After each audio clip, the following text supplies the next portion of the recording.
წინასაარჩევნოდ კიდევ ერთი ბლოკი შეიქმნა ალიანსი ევროატლანტიკური არჩევანი, ასე ქვია კოალიციას, რომელშიც 7 არასაპარლამენტო ოპოზიციური პარტიაა გაერთიანებული. ესენია ეროვნულ-დემოკრატიული პარტია, მოძრაობა სამართლიანი საქართველოსათვის, ზურაბ ხარატიშვილის საინიციატივო ჯგუფი, ქრისტიან-დემოკრატიული პარტია, ილია ჭავჭავაძის საზოგადოება, მერაბ კოსტავას საზოგადოება და საქართველოს ქალთა პარტია.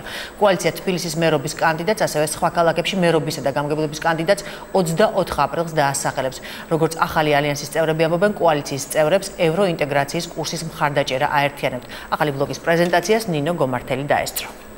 შევთანხმდით იმაზე, რომ ქვეყანაში აუცილებლად უნდა ჩამოყალიბდეს არასაპარლამენტო პოლიტიკური ორგანიზაციების ალიანსი. საერთო მიზნებმა და პოლიტიკურმა ხედვამ 7 პოლიტიკური ძალა ერთ კოალიციაში გააერთიანა. ალიანსი ევროატლანტიკური არჩევანი ადგილობრივი თვითმმართველობის არჩევნებში მონაწილეობას გეგმავს და საარჩევნო სიას და კანდიდატებს უახლოეს დღეებში დაასახელებს.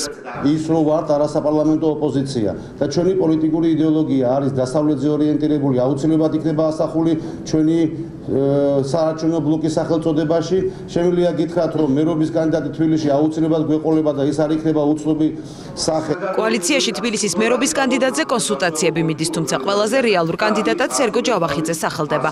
მოძრაობა სამართლიანი საქართველოსთვის ლიდერი ამბობს, რომ მზად არის კენჭი იყაროს. პოლიტიკური სუბიექტის ჩამოყალიბება, როდესაც მოხდება, გასაგებია, რომ ამ ბაზაზე მოხდება, მაგრამ გაცილებით ნაკლები სუბიექტი იქნება, როგორც სუბიექტი ბლოკის შემადგენლობაში, მაგრამ მე ველოდები ამ გადაწყვეტილებას, როგორი ბლოკი ჩამოყალიბება, იმის შემდეგ შეიძლება სერიოზულად შევხედოთ ჩემი კანდიდატურის განხილვას. 7 არასაპარლამენტო პოლიტიკური პარტიის ალიანსში ამბობენ, რომ აერთიანებთ საერთო საგარეო პრიორიტეტები, დასავლური არჩევანი და რუსული საფრთხე. მთავარ მიზნად კი ევროატლანტიკურ ინტეგრაციას ხედავენ. კოალიციის წევრები მზად არიან კონსულტაციებისთვის ყველა იმ ძალასთან, ვინც მათ პრინციპებს გაიზიარებს. ვინც ჩვენ პოზიციაზე დგას და თulis, რომ ძალიან მნიშვნელოვანია რუსი ოკუპანტისთვის წინააღმდეგობის გაწევა და შეუგუებლობა იმ ახალი რეალობისთვის, რომელსაც ცდილობს რუსეთი დაამკვიდროს. სწორედ ასეთ ძალებთან ჩვენ ყველასთან დიდი სიამოვნებით ვითანამშრომლობთ. საერთო მიზნები გვაქვს, რა თქმა უნდა, და უპირველეს ყოვლისა ეს უკავშირდება ადგილობრივი თვითმმართველობის არჩევნებს. შემდგომში გრძელდება ჩვენი ერთად ყოფნა და მიზნები უკავშირდება საპარლამენტო არჩევნებს, ასე რომ ეს ყველაფერი სტრატეგიულად დაიგეგმება. ალიანსის მმართველი ორგანო პოლიტიკური საბჭო იქნება, რომელშიც კოალიციაში შემავალ თითოეულ პოლიტიკურ ძალას ეყოლება წევრი. მათ უკვე მოწერილი აქვთ ხელი საერთო პრინციპებზე და სტანდარტებზე.